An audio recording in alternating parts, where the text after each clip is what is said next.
Hello everybody, welcome to my YouTube channel Mind Capsule. तो आज हम बात करने वाले हैं that how to get a government job after BEd.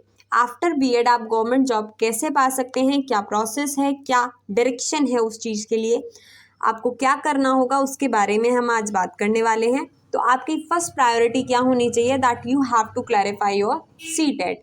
What is CTET? CTET is central teacher eligibility test.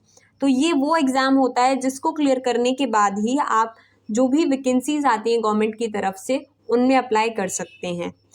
Central teacher eligibility test all over India में जो भी वैकेंसीज आएंगे वो किसी भी स्टेट में हो, अगर आपका सीटेट क्वालिफाई है तो आप उन वैकेंसीज में अप्लाई कर सकते हैं। एंड अगर आप मान लीजिए आपका सीटेट नहीं हुआ और आप किसी अदर स्टेट्स में अप्लाई करना चाहते हैं और आपके पास उस स्टेट का टीचर एलिजिबिलिटी टेस्ट है तो भी आप अप्लाई कर सकते हैं। जैसे अगर मैं उत्तर प्रदेश की बात करूं तो उत्तर प्रदेश का जो एलिजिबिलिटी टेस्ट है वो है UP TET.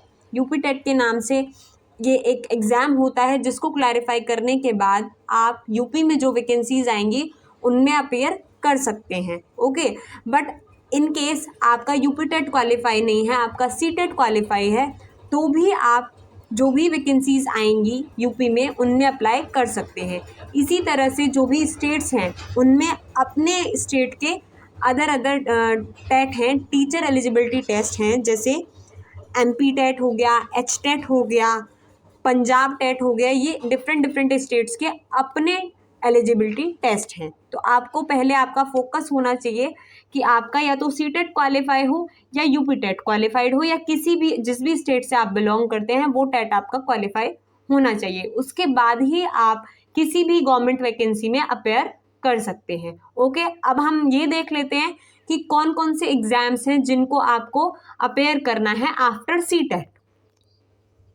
So, various exams conducted in teaching field which are as follows. After CTET बहुत सारे एग्ज़ाम हैं टीचिंग फील्ड में जिनको अपेयर करने के बाद आप एक गवर्नमेंट टीचर बन सकते हैं। First is DSSB, that is Delhi subordinate service selection board. So DSSB क्या है? ये मेनली जो दिल्ली में वैकेंसीज निकलती हैं उसके लिए ये एग्ज़ाम होता है। तो जॉब लोकेशन जो है इसमें वो दिल्ली में ही होती है and it is the toughest exam in teaching field because there is a negative marking. And जब आप इस एग्ज़ाम को देने जाते हैं, ऑनलाइन ये एग्ज़ाम होता है एंड जो भी सेक्शन आपका पहले ओपन होता है आपको पहले वही अटैम्प्ट करना होता है। आप दूसरे सेक्शन पे स्विच नहीं कर सकते हैं। अगर आपने दूसरे सेक्शन पे स्विच कर लिया तो आप वापस दूसरे सेक्शन पे नहीं आ सकते हैं। ये इसका सबसे बड़ा ड्रॉबैक है, इसीलिए ये वाला एग्ज़ाम सबसे टफ माना जाता है टीचिंग फील्ड में। नेक्स्ट इज़ KVS, केंद्रीय विद्यालय संगठन। अब जो केवी हैं, केवी के स्कूल ऑल ओवर इंडिया में हैं, तो KVS में जो जॉब है वो ट्रांसफरेबल है। ऑल ओवर इंडिया में आपको कहीं भी जॉब मिल सकती है। और इसमें क्या है, एक रिटन एग्ज़ाम है, देन इंटरव्यू होता है। Written exam is online and there is no negative marking in KVS। बल्कि DSSB में कोई इंटरव्यू नहीं है, बस एक रिटन एग्ज़ाम आपका होता है। अब बात कर लेते हैं NVS की। Now NVS, Jawahar Navodaya Vidyalaya. सो NVS जो हमारा एग्ज़ाम है वो उन स्कूल के लिए होता है जो हमारे बेसिकली नवोदय विद्यालय वाले स्कूल्स हैं। और इसमें क्या होता है, PRT सेक्शन नहीं होता है, इसमें TGT and PGT, vice principal, principal, इनके लिए आप अपेयर कर सकते हो। It is also in a online mode and there is a negative marking also. Next is super TET, super teacher eligibility test. अब जो यूपी में वैकेंसीज आती हैं उनके लिए एक एग्ज़ाम होता है दैट इज़ सुपर टेट। इसमें कोई नेगेटिव मार्किंग नहीं होती है एंड ये हमारा ऑफलाइन मोड होता आ रहा है अभी तक। Next is REET, Rajasthan eligibility examination for teachers. अब जो राजस्थान में वैकेंसीज आती हैं उनके लिए जो पर्टिकुलर एग्ज़ाम होता है that is REET. Next is BPSC, Bihar public selection commission for teachers. अब जो बिहार में वैकेंसीज अभी हाल फिलहाल में आई हुई हैं उनके लिए जो एग्ज़ाम होगा that is Bihar public selection commission.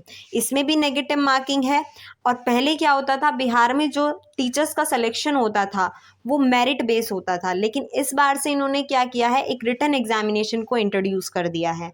Next is AWES, army welfare education society. Basically ये वाला जो एग्ज़ाम है, जो आर्मी पब्लिक स्कूल होते हैं, आपको एक स्कोर कार्ड दिया जाता है, वो आपके लिए बहुत बेनिफिशियल होता है। जब भी आर्मी पब्लिक स्कूल में कोई वैकेंसीज निकलती हैं तो इस स्कोर कार्ड के थ्रू आप वहाँ पर अप्लाई कर सकते हैं। और स्टार्टिंग में वो आपको कॉन्ट्रेक्चुअल बेस रखेंगे, बट आफ्टरवर्ड्स आपको परमानेंट कर दिया जाता है। सो ये हमारे सारे एग्ज़ाम हैं जो गवर्नमेंट एग्ज़ाम हैं, जिनके थ्रू आप एक गवर्नमेंट एग्ज़ाम टीचिंग फील्ड में ले सकते हैं। अब हम बात कर लेते हैं कि टीचिंग फील्ड में और क्या स्कोप है प्राइवेट सेक्टर में।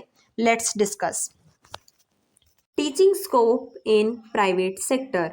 लेट्स सपोज कि आपकी बीएड कंप्लीट हो गई, आपका सीटेट क्वालिफाइड हो गया, देन आपको लग रहा है कि अभी कोई गवर्नमेंट वैकेंसी नहीं आने वाली, तो उसके लिए आप क्या कर सकते हैं, आप किसी प्राइवेट स्कूल में जाके पढ़ा सकते हैं। उससे आपकी नॉलेज बढ़ेगी, आपकी पर्सनालिटी डेवलप होगी एंड आपका जो कॉन्फिडेंस है वो बूस्टअप होगा। तो काफ़ी सारे ऑप्शंस हैं, let's talk about. First is army public school. अब जो आर्मी पब्लिक स्कूल होते हैं उनमें कॉन्ट्रेक्चुअल बेस्ड वैकेंसीज निकलती हैं। वो वैकेंसी 1 ईयर के लिए होती हैं। उसके लिए आपको एक फॉर्म फिल करना होता है, देन रिटन एग्जामिनेशन होगा, डेमो टीचिंग होगी, कंप्यूटर टेस्ट होगा एंड देन आपकी ज्वाइनिंग हो जाएगी एंड सैलरी भी इसमें काफ़ी अच्छी होती है। नेक्स्ट इज केंद्रीय विद्यालय संगठन। अब जैसे केवी में गवर्नमेंट वैकेंसीज निकलती हैं, इसी तरह से केवी में कॉन्ट्रेक्चुअल बेस वैकेंसी निकलती हैं। मोस्टली केवी में क्या होता है, इंटरव्यू कंडक्ट कराते हैं, बट काफ़ी सारे जो केवी हैं उनमें क्या करते हैं, रिटन एग्जामिनेशन होता है एंड उसके बाद इंटरव्यू कंडक्ट होता है। Okay, then DSSB guest teacher recruitment. अब जिस तरह से केवी में कॉन्ट्रेक्चुअल बेस वैकेंसी निकलती है, इसी तरह से DSSB में गेस्ट टीचर रिक्रूटमेंट निकलती है। इसमें क्या होता है, एकेडमिक्स आपकी मेरिट बनती है, देन इंटरव्यू कंडक्ट होता है एंड उसके बाद आपकी ज्वाइनिंग हो जाती है। एंड अगर आपके ये तीनों ऑप्शंस भी मिस हो गए हैं या आपको पता नहीं चला है या आपका सिलेक्शन नहीं हो पाया है, तो आप अपने नियर बाय जो भी स्कूल है वहाँ पर अपना CV लगा दीजिए एंड आप अपना पढ़ाना स्टार्ट कर दीजिए। So this is all about that how to get a government job after B.Ed and what are the other options after B.Ed. If there is any doubt you can ask me in the comment section. And अगर आपको ये video पसंद आई हो तो इसको like करें, share करें and subscribe my channel.